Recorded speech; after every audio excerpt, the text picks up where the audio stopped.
It hit me right there in my quiet Seattle apartment, the kind of place that felt like a sanctuary after 12 straight hours in the ER. I had just kicked off my shoes, poured a tall glass of iced lemon water, and sunk into the couch, my body still vibrating from the chaos of trauma bays and endless patient charts.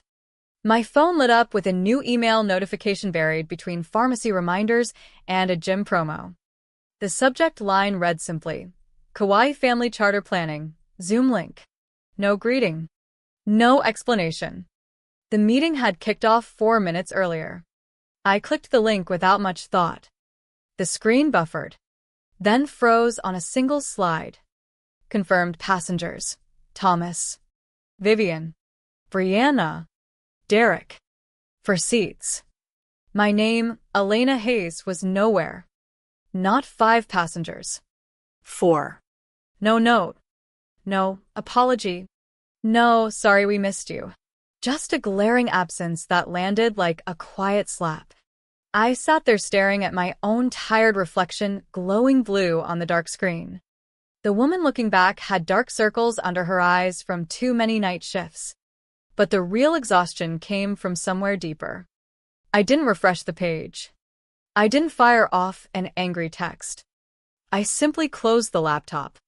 The soft click echoing in the empty room like closing a chapter one hadn't realized was ending. 20 minutes later, my phone buzzed. It was Brianna, my sister. Hey sis. Finalizing the Kauai plans. You can still tag along if you cover your own business class seat. It's about $7,200. Let me know quick. The casual tone made it sound like splitting a dinner bill, not a luxury private charter to Hawaii. My thumbs hovered. I could have reminded her about the time I quietly paid off Dad's unexpected cardiac procedure deductible when their insurance had a gap. Or the $1,800 I lent her last winter when Derek's freelance graphic design gigs dried up. But I didn't. Instead, I stared at the message and felt something shift inside me. A cold clarity. This wasn't forgetfulness. This was deliberate omission. They hadn't overlooked me. They had edited me out. Flashbacks came in waves that evening. 2 months earlier, I had covered Mom's emergency room visit for a bad fall, no questions asked. No reimbursement expected. I was the only one in the family with stable benefits through the hospital network. Then came the follow-up ask from Mom a week later. Brianna needs help upgrading her flight miles. You can chip in, right? No mention of gratitude for the hospital bill. Just another expectation framed as a small favor. That night, after a long hot shower that did nothing to wash away the heaviness, I pulled out my phone and opened the voice memo app. My voice came out steady but low. Maybe I won't be in the family photos this time. Maybe I never really was. But one day they'll understand this isn't about geography. It's about respect. About being seen. I saved it, knowing those words carried the weight of years of silent support. Because family, I realized in that moment of stillness, isn't bloodlines or shared vacations. It's acknowledgement. It's not being asked to fund the table you're never invited to sit at. And when the people who should love you treat you like an ATM with no feelings. Perhaps the healthiest response is to close the account. The next few days blurred into my usual routine, early ER shifts, charting until my eyes burned, grabbing takeout on the way home. But the Zoom omission lingered like a bruise. I replayed conversations in my mind. The family dinners where I always picked up the tab quietly. The holidays where my contributions were assumed but never celebrated. I was the reliable one. The responsible daughter who never complained. Until now. By the weekend, I had decided to fly down to Los Angeles, where the private charter was scheduled to depart for Kauai. Not to confront them dramatically, but to see it with my own eyes. To confirm what my gut already knew. I dressed simply, a beige blouse, black slacks, hair pulled back neatly. No armor, just presence. I arrived at the private terminal early. My boarding pass glowing on my phone even though I knew it might be useless. The agent at the desk was polite, professional. He scanned my code twice. His smile faded. I'm sorry, Ms. Hayes. You're not on the manifest.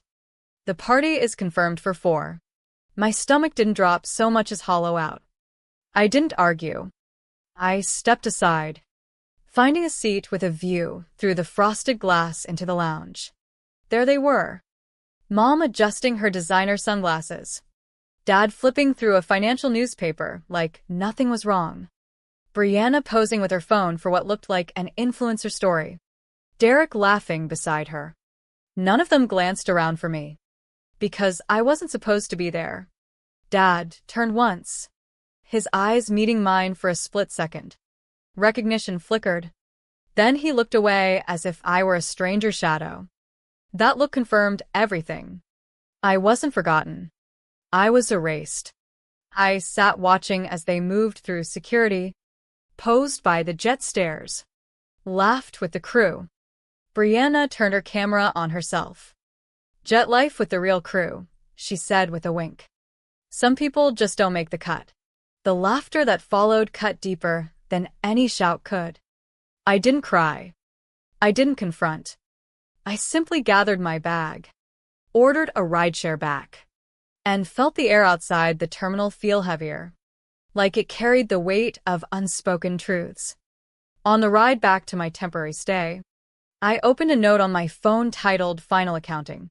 The list began forming, every unpaid loan, every covered bill, every quiet sacrifice. This wasn't rage yet. This was reckoning. The discovery came later that evening in my quiet Airbnb near LAX. The sky had turned that heavy overcast gray that mirrored my mood. I had muted notifications earlier, but one alert broke through. A $12,000 charge cleared on my business credit card linked to my private equity consulting side work. The merchant, Pacific Charter Services. The itinerary matched their Kauai flight exactly. My hands shook slightly as I pulled up the details. Not only had they charged my corporate card, but the booking listed me as the authorizing representative. I never signed anything. I never approved it. The metadata showed login from an IP tied to Brianna's marketing agency 2 weeks earlier, right around the time Mom left that syrupy voicemail. Sweetheart, we might need to put the charter under your policy for better rates. Just a formality. Love you. I had deleted it without thinking much at the time. Mom had always framed requests as done deals. Easier to agree than face the guilt trips. Now that voicemail felt like premeditation. I wasn't panicking. I walked to the small kitchen, ran cold water over my wrists, and sat down with my laptop. I created a folder, Charter Dispute Evidence. Inside went transaction logs, the voicemail recording I had recovered from trash, email threads, IP traces. Then I started a spreadsheet. Patterns of misuse over 24 months. April, $2,800 loan to Brianna. Never repaid. May, Dad's cardiac deductible. $3,100 covered silently. July, Derek's marketing campaign materials. $2,500 gifted. Now, $12,000 unauthorized charter. Each line represented not just money, but the slow erosion of my boundaries. They hadn't made mistakes. They had made choices, repeatedly treating me as an extension of their lifestyle rather than a person. That night, wine in hand, I scrolled social media despite knowing better. Brianna's story loaded, champagne flutes, Mom in silk, Derek's smug laugh in the background. Just us. The real core family, Brianna narrated, cropping out an old photo where I had been the photographer and planner. I had staged that shot last summer, telling them exactly how to pose for golden hour light. Now edited out entirely. The real core. The words landed like a punch. I drafted an email to Pacific Charter's fraud department, but held off sending. Instead, I saved it in Timeline of Reclaiming. Memories surfaced unbidden. At a family dinner celebrating Derek's deal, Brianna had joked, "Elena handles all the boring money stuff. She's our built-in CFO." Everyone laughed. At the time I smiled, taking it as affection. Now I saw it clearly. I was the predictable safety net. The one who made life easier without demanding a seat or credit. I added more to the spreadsheet. Emotional labor non-billable. The late-night calls when Mom vented about finances. The holidays where my presence was assumed, but my contributions invisible. The next day brought confrontation. I texted Mom a simple message. "I know about the charter charge and the exclusion. This is your chance to make it right." Her voicemail reply came quickly. "Elena, you're taking this too personally again. You're always so sensitive. It's exhausting trying to include everyone smoothly." The dramatic sigh at the end painted her as the victim. I saved it. Another exhibit. Then a text from an old family friend. "Lucian, heard you were left out again. They're saying it was your choice. Want to talk?" Even he had heard the rewritten narrative, Elena the distant one. The difficult one. I compiled a full invoice document. Private use abuse, to be reimbursed or addressed. Printed it. Held on to it. Delay was power. They expected explosion. I chose calculation. Late that night, I accessed deeper records. My consulting firm had a silent majority stake in Pacific Charter's parent holdings, 82%. A clause allowed the majority stakeholder to rescind access at discretion. I printed it. Preparation. Not drama. I called my lawyer contact. "Carrick, can I halt the reservation?" "You can halt this one, and the next 20, she said. We drafted a cease and desist. Timestamped. Encrypted. Scheduled for 6 a.m. Delivery. By midnight. I revoked access via the client portal. Confirmation. Reservation canceled due to ownership verification hold. The jet they thought was theirs was grounded. I leaned back. Tired but resolute. They had treated me as baggage. Now the baggage was in control. The cease and desist hit at 6:01 a.m. My name. Title. Ownership percentage. All laid out with legal weight. A second email to the CEO detailed fraudulent activity. Attached metadata. Falsified signatures. IP logs. I wasn't at the terminal, but I could picture it. The Von Hayes party, elegant luggage, confident strides, approached by apologetic staff. Legal hold on the aircraft. Please wait in the lounge while we verify. Brianna would scoff. There must be a mistake. My sister authorized this. Derek quiet. Mom calculating blame. Dad texting frantically. Fix this. My phone lit up with missed calls. I didn't answer. Instead, I boarded my own smaller charter from a nearby airfield. Destination: Solitude in Sedona. My pilot greeted me warmly. As we ascended, I glimpsed their jets still grounded below, surrounded by confusion. Funny how they thought they were leaving me behind. I was the one finally moving forward. Mid-flight, I scheduled a post on my foundation account, a quiet video of me boarding my jet. Caption: Legacy takes many forms. Mine just took off. No direct call-out. The truth would surface. In Sedona, the red cliffs demanded stillness. My phone exploded, 27 missed calls. Voicemails dripping with accusation. How could you embarrass us like this? Brianna's voice sharp. You've always been dramatic. Mom's letter arrived via courier. Cursive pages starting with concern. Shifting to blame. We were protecting you from your own sensitivities. You're still family. I filed it as evidence. Meanwhile, Brianna's emotional video about family betrayal backfired. The comments turned. Isn't that jet owned by her sister, she mocked? Reddit threads exploded. Sponsors pulled campaigns quietly. I received confirmation. Pacific Charter suspended all bookings from family entities pending investigation. Brianna's profile flagged for misrepresentation. No triumph, just steady release. I redirected the returned $7,200 deposit to a scholarship fund for women in healthcare, noting, for the girls who forget themselves trying to belong. A courier delivered a custom miniature jet replica to my parents' door with a plaque, paid in full, EH. Inside, the itemized invoice totaled past supports, ending with, "This is the last delivery in your name." Security footage from the terminal captured Brianna's face at the gate, mid-laugh. Then shock. I saved the encrypted clip as pattern proof.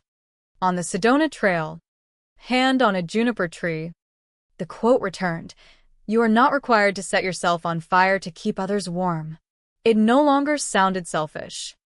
It sounded like sovereignty. 3 days later, the inbox filled with quiet confessions from peripheral contacts distancing themselves. No direct apologies from family, just the machinery of consequences turning. I revoked all remaining financial accesses, insurance portals, fund dashboards, shared accounts. Confirmations stacked like bricks sealing a door. The group chat showed seen by Brianna. Silence followed. Old photos surfaced on an external drive, me cropped out, always the photographer, never the subject. I filed them as proof. Not nostalgia. Derek texted, "You were right. They cross a line." Sorry I stayed quiet. I let it sit unread. His silence, when it mattered, had already spoken volumes. On the ridge trail, wind whispering across red rock, I released the original itinerary into the canyon. No need to rewrite their history. Just refused to let them write mine. They called it betrayal. I called it boundaries built with silence and steel. The final quiet came in Austin upon my return, sitting at my desk with tea. The $7,000 deposit arrived cold from Brianna. No words, just transaction. I redirected it fully to scholarships with a note for unseen girls like my former self. No grand reunion. No last pleas. Just space and the bar raised permanently. They lost a flight. I gained freedom. Family isn't blood alone. It's respect earned daily. When taken for granted becomes erasure and exploitation. Walking away isn't abandonment. It's self-preservation. The question lingers. How many of us fund tables we're never seated at? And what happens when we finally close the ledger? In the end, I raised myself when they wouldn't see me. The engine roared forward. Theirs stayed grounded. And, in that contrast, dignity finally took its rightful seat.